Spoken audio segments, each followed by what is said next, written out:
اگر کوئی شخص گناہوں والی زندگی چھوڑ کر نیکیوں والی زندگی گزارنا چاہتا ہے یا گزار رہا ہے، وہ گناہ چھوڑ کر نیکیوں کی طرف آنا چاہتا ہے، وہ برے رستے کو چھوڑ کر نیکی والا رستہ اختیار کرنا چاہتا ہے، تو ہم ایک کام بڑی ایمانداری کے ساتھ کرتے ہیں۔ ہم کیا کرتے ہیں کہ اس کا ماضی اٹھا کر اس کے منہ پہ دے مارتے ہیں۔ وہ ایک واقعہ ہے کہ ایک مولوی صاحب نے مسجد میں اذان دی تو مسجد میں صرف ایک ہی نمازی آیا، تو مولوی صاحب بڑے پریشان ہوئے۔ اس ایک شخص نے مولوی صاحب کی پریشانی جب دیکھی تو ان سے کہا کہ مولانا صاحب آپ ایک مرتبہ پھر اذان دیں اور پھر دیکھیں۔ پھر مولانا صاحب نے دوسری دفعہ جب اذان دی تو پھر کیا ہوا، پورا علاقہ ہی، پورا محلہ ہی اکٹھا ہو کے آ گیا مولانا صاحب کو سمجھانے کے لیے کہ مولوی صاحب یہ تسی کی کر دیتا ہے، شریعت میں کہاں جائز ہے 2 اذانیں۔ مطلب یہ کہ ہم عمل میں نہیں، اعتراض میں اور تنقید میں ماہر ہیں۔ اور مجھے اس بات کی سمجھ نہیں آتی کہ آپ کو کس نے یہ اختیار دیا ہے کہ آپ اس کا ماضی اٹھا کر اس کے منہ پہ دے مارے، جبکہ اللہ تعالیٰ نے کہا کہ میرے بندے میرے رحمت سے مایوس نہ ہونا۔ اگر تجھ سے کوئی غلطی ہو جاتی ہے، تجھ سے کوئی خطا ہو جاتی ہے، میرے اللہ نے کہا ہے کہ اگر تجھ سے زمین بھی تو نے گناہوں سے بھر دی ہے، آسمان بھی تو نے گناہوں سے بھر دیا ہے، زمین اور آسمان کے درمیان جو خلا ہے وہ بھی تو نے گناہوں سے بھر دیا ہے، اور تیرے دل میں تو نے شرمندگی محسوس کی کہ یہ میں نے کیا کیا، میں نے اللہ کی نافرمانی کی ہے، اور تو واپس آ گیا اور تو نے مجھ سے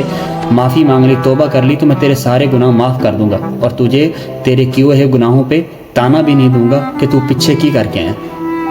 تو ہم یہاں یار کتنا ہی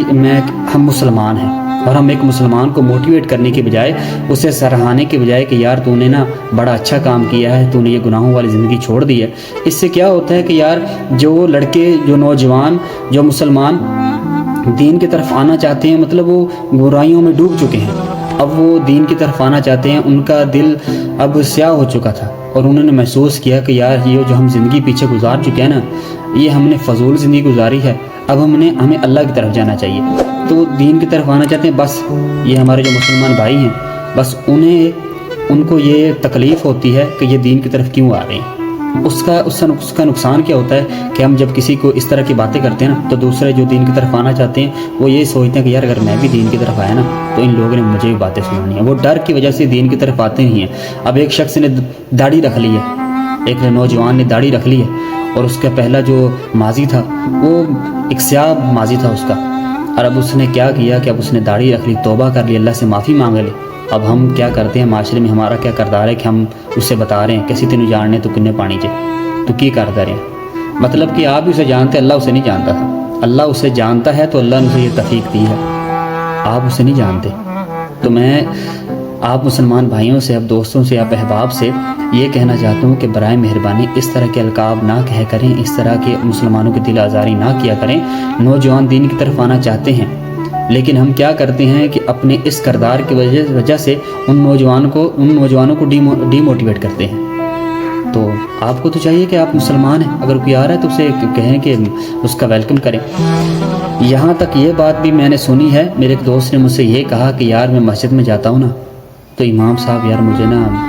طنزیہ لہجے میں مجھ سے باتیں کرتے ہیں کہ انہوں بھی چیتا ہو گیا آج ایک کدھر آیا کر جائے۔ مطلب کہ یار میں یہ ایکسپیکٹ نہیں کر سکتا کہ یار ہمارے یہ دینی جو لوگ ہیں وہ بھی اس طرح کی باتیں کریں، اور تو لونڈے لپاڑے جو ہیں وہ باتیں کریں، تو اس طرح کے دینی لوگوں کو بھی چاہیے کہ وہ اس طرح کی باتیں نہ کریں۔ اگر کوئی مسجد میں آ گیا ہے تو برائے مہربانی اسے ویلکم کہیں، اس کے ساتھ محبت کے ساتھ پیش ہیں، اس سے باتیں کریں، اس کا دل لگے کہ یہاں یار اچھے لوگوں کا آنا ہے، اس طرح کے لوگوں کا آنا نہیں ہے جو لوگوں کی دل آزاری کرتے ہیں۔ جو میں بات آپ سے کہنے لگا ہوں وہ ذرا کان کھول کے آپ سن لیں۔ ایک حدیث کا مفہوم ہے کہ آپ نے کسی شخص پہ الزام لگا دیا ہے اور اس شخص میں وہ برائی نہیں پائی جاتی۔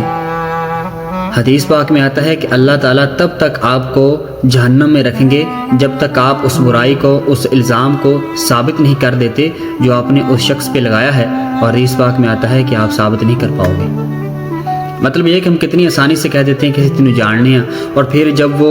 دین پہ چلنا شروع کر دیتا ہے اور پھر اس کے اوپر طرح طرح کے الزام لگانا، باتیں بنانا، طنزیہ لہجے اور اس طرح کے القاب سے پکارنا جو ناقابل برداشت ہوتے ہیں، اور اس طرح کی باتیں کرنا، مطلب ہم وہ جس سنت پہ عمل کر رہے ہیں اس سنت کے اوپر بھی ہماری تنقید ہوتی ہے۔ مطلب ہم آپ صلی اللہ علیہ وسلم کی سنتوں پہ بھی تنقید کرنے سے باز نہیں آتے، یہاں تک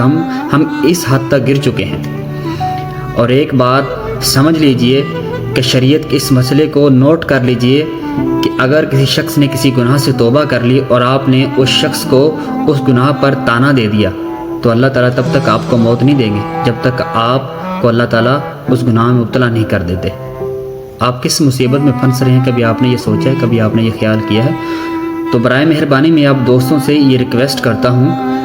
یہ میری عرضی سمجھ لیں کہ آپ نہ اس طرح کی باتیں نہ کیا کریں۔ آپ مسلمان ہیں اور آپ لوگوں کو موٹیویٹ کیا کریں، اگر کوئی دین کی طرف چل رہا ہے تو اس کو یار اپریشیٹ کیا کریں۔ اس کا نقصان بھی بہت بڑا ہے کہ کوئی شخص دین کی طرف آنا چاہتا ہے اور ہوتا کیا ہے کہ وہ اس طرح کی جب باتیں سنتا ہے تو پھر پیچھے ہٹ جاتا ہے۔ تو میں ان دوستوں سے یہ کہوں گا کہ بھائی اگر آپ دین کی طرف چلنا چاہتے ہیں یا دین کے اوپر چل رہے ہیں اور آپ کو اس طرح کی باتوں کا سامنا کرنا پڑ رہا ہے تو میرے بھائی آپ نے یہ باتیں کس کے لیے برداشت کرنی؟ اللہ کے لیے برداشت کرنی ہے۔ میرے ایک دوست نے مجھے ایک بڑی ہی پیاری بات سمجھائی تھی کہ محسن میری ایک بات یاد رکھنا، اگر تم دین پہ چل رہے ہو، اللہ کے راستے پہ چل رہے ہو، ضروری نہیں کہ تم پر مشکلات آئیں، عین ممکن ہے کہ تم پر مشکلات آئیں اور وہ مشکلات تمہیں اللہ کے نزدیک کر دیں گے۔ وہ بھائی جو آپ مشکلات برداشت کریں گے نا اللہ کے لیے، وہ مشکلات آپ کو اللہ کے نزدیک کر دیں گی۔ اور ان مشکلات جو آپ کو باتیں سننی پڑتی ہیں، آپ کو جو لہجے لوگوں کے برداشت کرنے پڑتے ہیں، جو آپ اللہ کے لیے برداشت کرتے ہیں تو ان کی جو لذت ہے نا، ان کی جو کیفیت ہے وہ بھی عجیب ہوتی ہے۔ تو آپ ان لوگوں کی باتوں کی پرواہ نہ کیا کریں، آپ نے صرف اپنے راستے کے اوپر فوکس کرنا ہے کہ آپ جس راستے پہ چل رہے ہیں نا اس سے زیادہ پیارا راستہ کوئی بھی نہیں ہے اس دنیا میں۔ آپ کو دنیا کی بھی دولت مل جائے گی اور آخرت کی بھی دولت آپ کو مل جائے گی۔ اللہ تعالیٰ ہماری دنیا اور آخرت کی، اللہ تعالیٰ ہم سب مسلمانوں کو دنیا اور آخرت کی بھلائیاں نصیب فرمائے۔ اللہ تعالیٰ مجھے بھی اور آپ کو بھی عمل کرنے والا بنا دے اور ہمیں اللہ تعالیٰ برائیوں سے بچا کر نیکیوں پر لگا دے، ہمیں اللہ تعالیٰ برائی والے راستے سے بچا کر سیدھے راستے پہ لگا دے۔ آمین ثم آمین۔ جزاک اللہ۔